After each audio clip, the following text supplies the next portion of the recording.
This clip is from The Buckle Bomb Show. New episodes drop every Sunday at youtube.com/bombmediaproductions.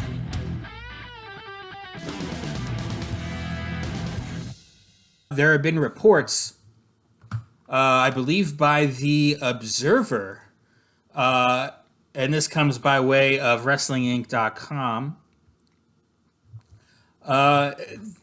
It looks like trio titles belts have been made by AEW.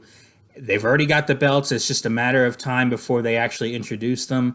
And I think the way they're pushing, the way I was reading those results on Dynamite about the Blackpool Combat Club, the line that Excalibur said on commentary, is there a better trio than the Blackpool Combat Club right now? I think we will be seeing those belts very soon around the waist of the BCC. What do you think about this news?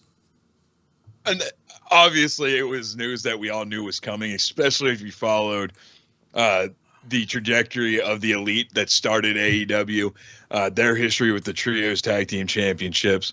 Now that they own Ring of Honor, though, that brings up a little bit of a question for me of, are we going to get a potential winner-take-all six-man tag team match of the ROH Trios Champions versus the AEW Trios Champions? Because let's face it, I don't know exactly what the ROH roster looks like right now. That hasn't been established yet. Yeah. So, it's going to be intriguing. Lord knows we went over this a few weeks back.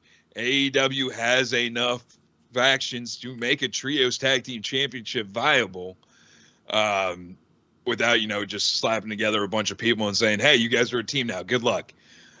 So yeah, I'm curious to see where this goes. I'm for it. We'll see where it goes. I'm not the biggest fan of this idea. I talked about it before, obviously, but I just think it has too much potential to end up sort of like the WWE's tag team division, where it's just a bunch of teams thrown together because AEW's got some factions. They've got more factions than, say, a WWE does. But to have a full and complete division, I don't know that there's necessarily, you can get away with some things, but I don't know if there's necessarily enough when, the Blackpool Combat Club are your trios champions, but there's only two other trios teams that are really viable to be competing for it anyway. What does it really mean? I would say that. There's a lot more than that. Okay. And plus, you got to think, Forbidden Door being open, you can have Bullet Club, Chaos, LOJ, LIJ. There's a lot of different teams that this belt can translate across. So, that's the one thing that could maybe make this work would be, and I hate the term Forbidden Door, but would be that AEW making it at least feel like, hey, these are the AEW Trios Champions, but with the state of wrestling, any pretty much non-WWE, competitors can come in and compete for this title if they're good enough.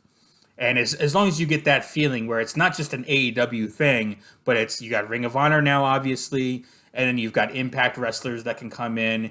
You've got AAA that can come in sometimes. New Japan, obviously, with their relationship, and DDT. All these things. Hey, these are real world championships here. We're bringing in people from all these different promotions. Are welcome to come in, through the Forbidden Door and compete for our titles. It's not going to be like the WWE. That's the one thing that I think could make a Trios Championship work. You can make it, at least somewhat artificially, make it feel bigger. And hey, look, Impact's already doing that. And we saw that last night when they had the Briscoes, who are under an ROH contract, come in and win the Impact Tag Team Championship last night. So it's an awesome start for an idea that may potentially blossom into something bigger than what we know as professional wrestling today. Am I putting a lot of hype on this? Absolutely. Do I think this is something that could be if people put egos aside? Absolutely. Are egos too big in professional wrestling? Does a bear shit in the woods?